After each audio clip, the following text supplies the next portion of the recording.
Good morning, cabineers. Wow, I woke up today. It's like nice and bright and sunny. It hasn't rained in like, I don't know, 36 hours maybe. So I'm gonna jump on the tractor and I'm gonna do some mowing. Well, and all that enthusiasm just got curbed. I was doing some looking around on here, just checking a couple things real quick, and I noticed that this mounting bracket is broken. And you can see, I don't know, maybe it's hard for you to see, but there is a weld there where this bracket, which holds up the mowing deck, this hole holds the mowing deck, comes up here, and this bracket is broken. Now the bottom part of the bracket is still attached. It is just this top part that's broken, and the bracket on the other side is still secure. But now I'm gonna have to take the mowing deck off, and I'm gonna have to take it into the Kubota dealership and have them work on this. So I called the Kubota people in Athens, and they say if I can get it in here, they can probably get the thing welded pretty quickly. They can probably weld it in like 10 minutes, and I can take it home today. But there's also some other issues that I kind of want to have them look at. And I've never had the thing serviced since we bought it. We bought it used, you know, direct from the previous owner. And I'd kind of like to have like a full service kind of thing done on it, so I know that everything is done, and then I can take over the service from there, knowing that it's all been done and what the schedule is. But that's going to take like 2 weeks. So I don't know. I really am torn between just going in and getting the quick fix done and leaving it there for 2 weeks. Taking this mowing deck off compared to other lawnmowers I've worked on in the past when I was a kid, it's actually pretty easy. It's just a few cotter pins and some release pins, and all this comes down. The hard part is the deck is just a little bit too tall, so I have to lift the front of the tractor like an inch, not even that much, so I can then slide the deck out.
There's a little bit of wrestling involved because it is a heavy mowing deck and you got to kind of like wedge it in there and like that, but the whole connection and disconnection process is really easy and only takes like 10 minutes. This is about to get really interesting because I have never trailered this tractor before on this trailer. Now, the trailer should be able to take it because the tractor is right at the weight limit of the trailer, but it's right at the weight limit of the trailer, and you generally don't want to be doing that. So I've packed a bunch of extra stuff. I've got extra straps. I'm making sure I'm bringing the spare tire for the trailer and a jack just in case something goes wrong. I've got at least all my bases covered that I can think of right now. Hopefully we'll make it to the tractor service dealership safe.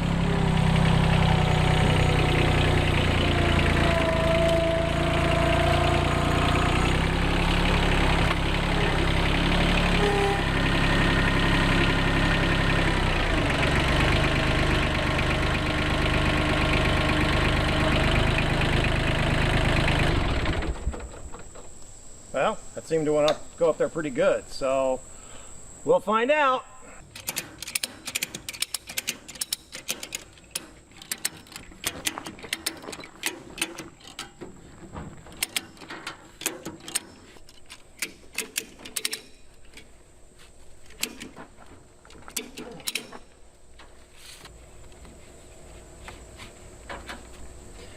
All right, I hope this keeps this tractor on this trailer. All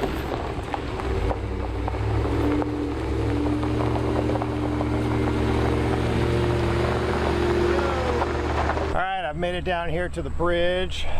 We're gonna take a quick look, see if all our straps are still tight. Yep, that's good. That's good. That's okay. That's a little loose, but that's fine. And the tires seem to be okay too. That's the big thing. The tires look good. They're not like really bottoming out or anything. And it really rode pretty well just down this far. So I'm about another 5 miles to the 411 highway, and then it should be smooth sailing from there.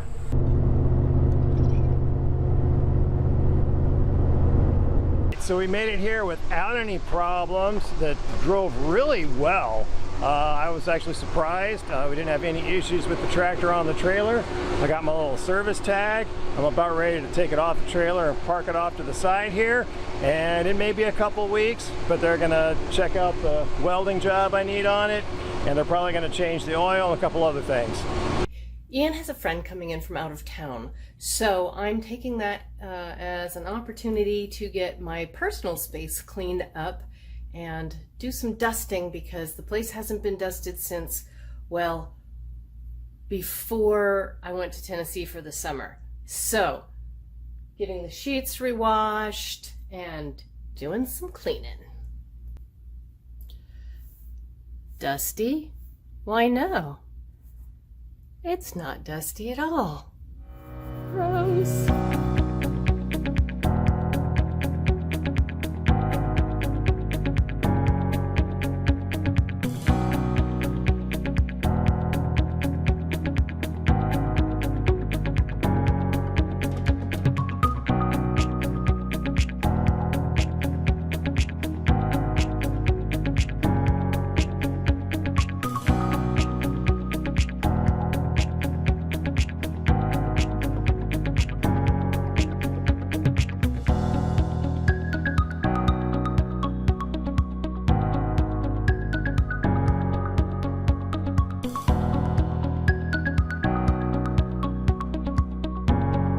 So nice having a nice clean space. Everything's dusted. It's so beautiful. A beautiful Sunday morning. One of the things I have to do around here, especially when I'm by myself, is I have to multitask. So while I was working on the lawnmower, I had this hot tub refilling back up because I just cleaned it out, and I let it get a little too full. So right now I'm letting the hose siphon some of the water back out to get it down to a better level. But I'm going to turn it on and go ahead and add some chemicals to this.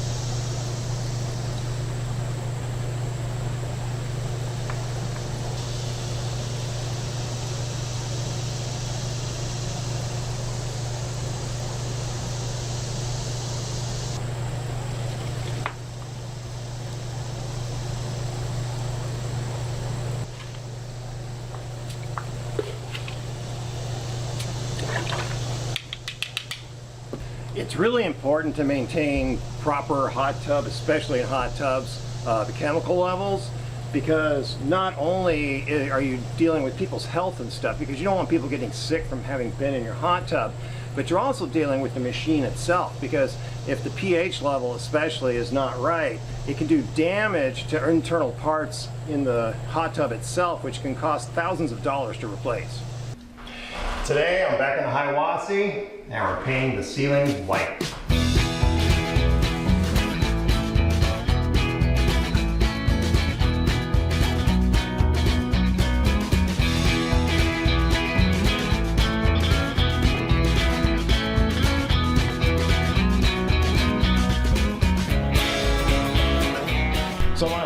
getting the ceiling done at one coat have been dashed, although not surprisingly, because you're covering a darker color with a lighter color.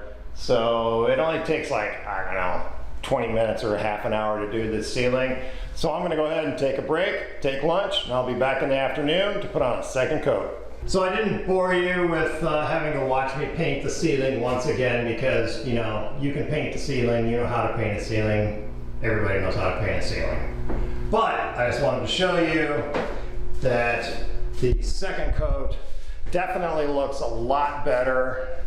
And yeah, I'm gonna have to go ahead and do the walls probably in 2 coats. I don't know, we'll see, because it is a green color, but it's also a light sagey green color, so it may not be dark enough to cover the beige. But I'm already planning on 2 coats. So I don't know if you can see this or not. I'm trying to show it in the right angle with the sun, but there's this giant cobweb hanging off the side of the Hiwassee here. And there's also this magic leaf just floating in space. Look, there's nothing underneath holding it up. It's just hanging there. It's like nature's magic trick. And I just wanted to give you a quick update on the hot tub here at the Hiwassee. We have definitely fixed the leaking issues and any other issues it was having.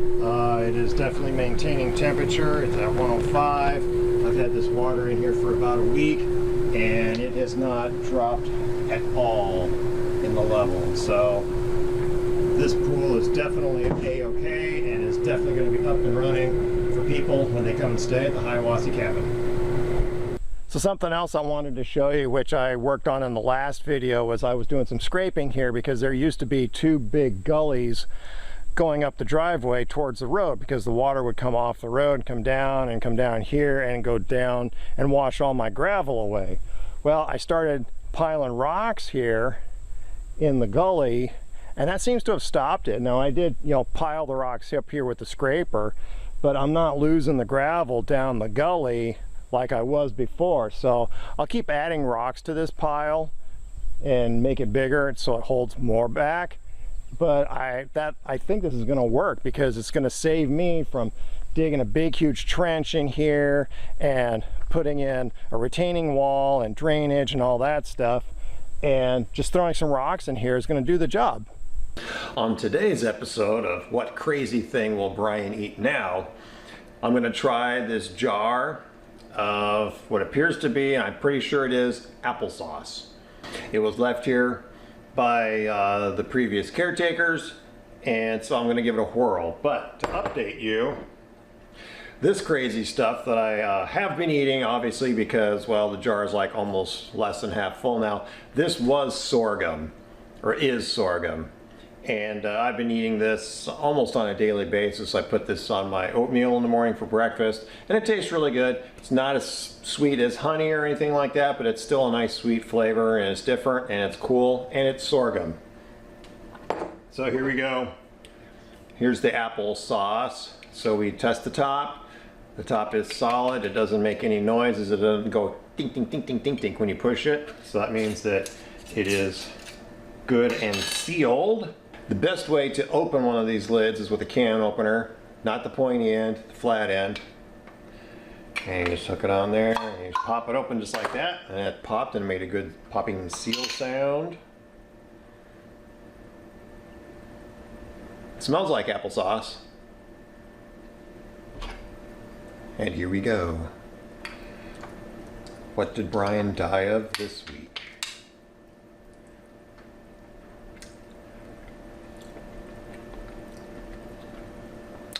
It's good. It's very good applesauce. It is obviously homemade. It's not that sweet, which is good, because there's way too much sugar in everybody's diets nowadays anyway. It has a very distinct flavor. It's not bad by any means. It doesn't taste bad at all, but it doesn't taste like applesauce you would get in the store. This definitely tastes like grandma's applesauce. So I will definitely be eating this later on and finishing off this jar. It's a new day. It's a new color, gotta keep painting.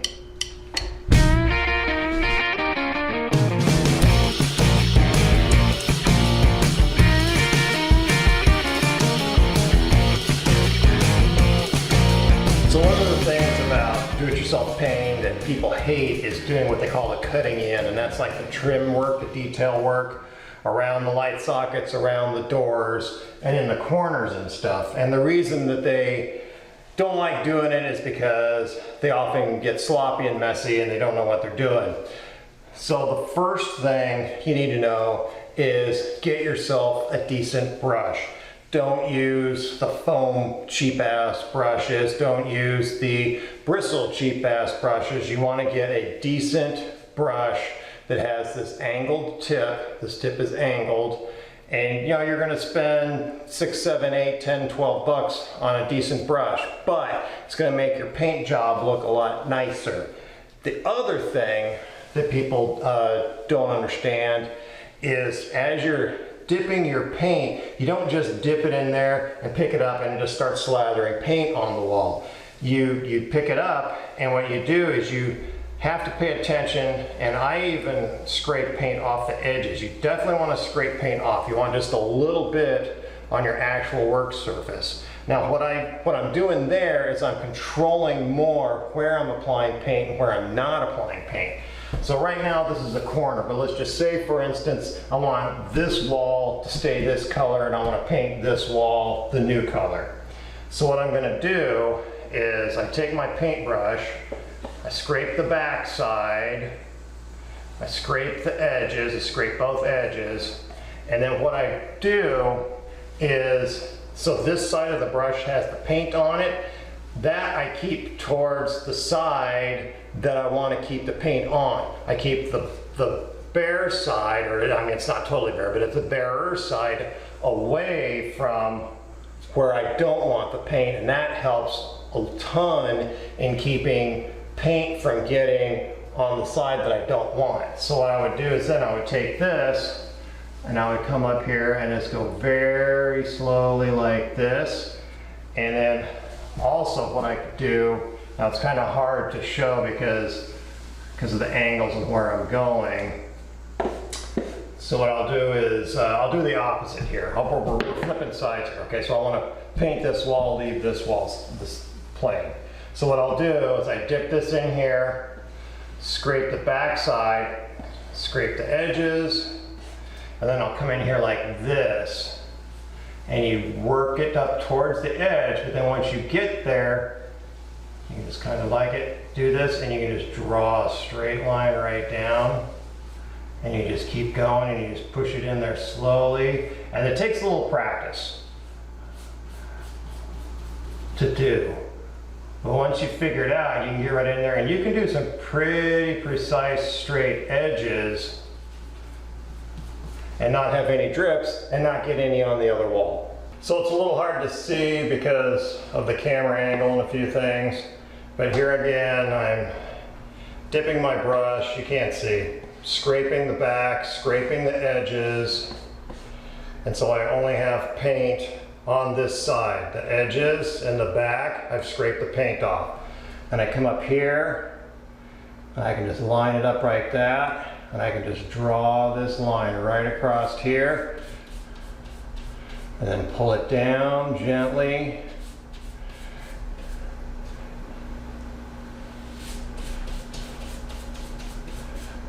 I can just work my way across here, and I don't have to take this line. Now, yes, if you come up here and you're the one doing the painting and you come up here, you're gonna see all the little waves in the line and like that. But when you're down on the ground and you're standing on the ground, or you're a new person who hasn't been working on this, you're gonna walk in here and be like, wow, those are some really cool straight edges. How did you do that? And you're gonna be like, I got this trade secret. One of the other little tricks of the trade that people often don't know about is the wet rag. If you're dealing with any kind of paint pretty much that is not an oil-based paint, all you need is a wet rag, and if you drip something or paint on something else or something, you can take your wet rag and within a minute or two of that accident happening, you can just wipe that off and it's like it never happened.